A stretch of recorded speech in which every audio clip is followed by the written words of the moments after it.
Hello, welcome to Narayan education. আজকে আমি তোমাদের করাবো পূর্ণবর্গের সংখ্যার বর্গমূল কিভাবে মুখে মুখে নির্ণয় করা হয়।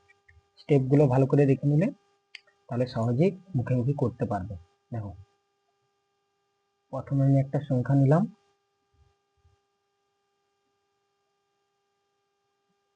1024, এর বর্গমূল করবো। দেখো, তাহলে ফার্স্ট স্টেপে কি করতে হবে, আমার জোড়ায় জোড়ায় ডিভাইড করে দিতে হবে।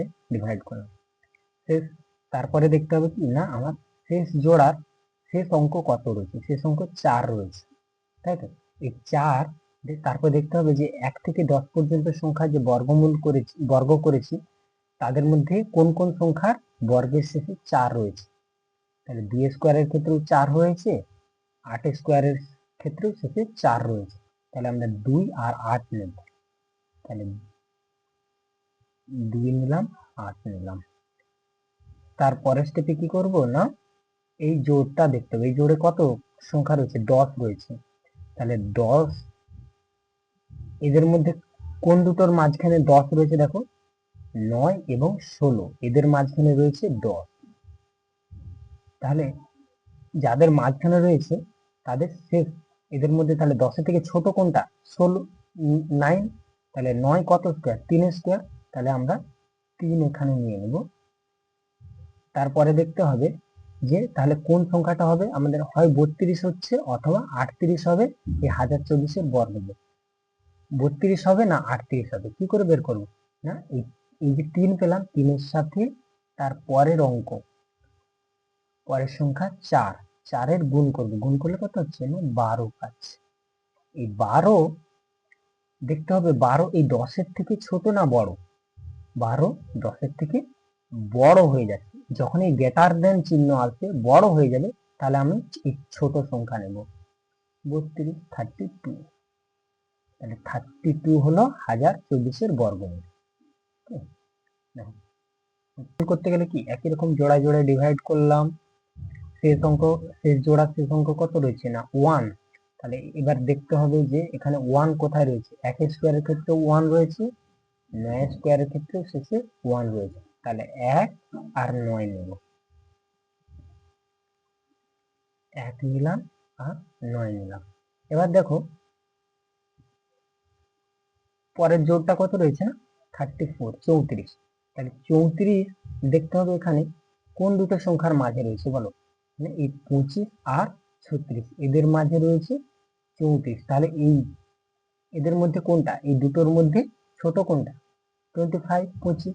তাহলে 25 কত স্কোয়ার, 5 স্কোয়ার। তাহলে আমি এখানে কত নেব না 5 নেব, 5 নিলাম। তাহলে বর্গমূল হয় 51 হবে অথবা 59 হবে। তার জন্য কোনটা হবে কি করে বুঝবো না, এই এই যে 5 পেলাম, 5 এর সাথে 5 এর পরের সংখ্যা 6, তার গুণ করব। গুণ করলে কত হচ্ছে, 5 6 30। এই 30 এটা এই 34 এর থেকে ছোট না বড়, 34 এর থেকে ছোট হয়ে যাচ্ছে 30। তাহলে যখনই ছোট হচ্ছে, তাহলে আমি এদের মধ্যে বড় সংখ্যা কোনটা সেটা নিই। বড় কত, 9। তাহলে 9টা আমি এখানে বসাবো। তাহলে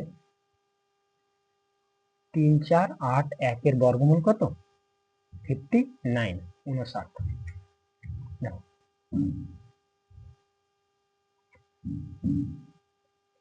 এক্ষেত্রে একই রকম ভাবে জোড়ায় জোড়ায় ডিভাইড করলাম। শেষ অঙ্ক দেখতে হবে, শেষ অঙ্ক 6 রয়েছে।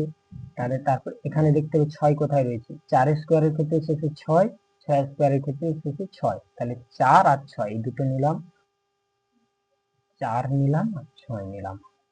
পরের স্টেপে কি করব না, 43, 43, 43 কোন দুটো সংখ্যার মধ্যে রয়েছে, দেখো 36 আর 49 এর মধ্যে রয়েছে 43।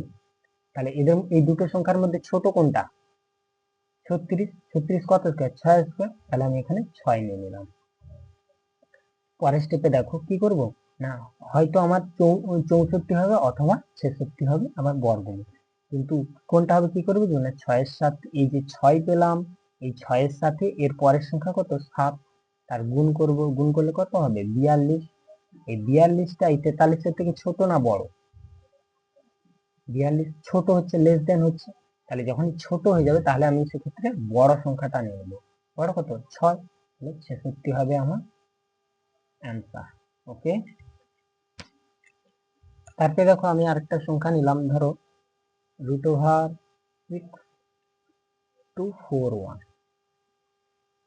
এর বর্গমূল করব। তাহলে একই রকম জোড়ায় জোড়ায় ডিভাইড করলাম, শেষ ডিজিট দেখবো, শেষ ডিজিট 1 রয়েছে, তাহলে 1টা কার, 1 স্কোয়ারের শেষে 1 আর 9 স্কোয়ারের ক্ষেত্রেও শেষে 1 রয়েছে, তাহলে আমি কত নিচ্ছি না 1 আর 9 নিলাম। দেখো তারপরে স্টেপে কি করবো না, এই 62 আছে, 62 দেখবো 62টা কার মধ্যে রয়েছে বলো, এই 49 আর 64 মধ্যে রয়েছে 62, এদের মধ্যে ছোট কে, ছোট 49, তাহলে 49 কত স্কোয়ার, 7 স্কোয়ার, তাহলে আমি 7 নিলাম। 7-এর সাথে কি করব না, 7-এর সাথে তার পরের সংখ্যা এই গুণ করছি, গুণ করলে 56 হচ্ছে। 56টা 62 থেকে ছোট না বড়, ছোট হচ্ছে, ছোট যখনই হচ্ছে তাহলে আমি এখানে বড় সংখ্যাটা নেব, বড় কত 9 নিয়ে নিলাম, তাহলে অ্যান্সার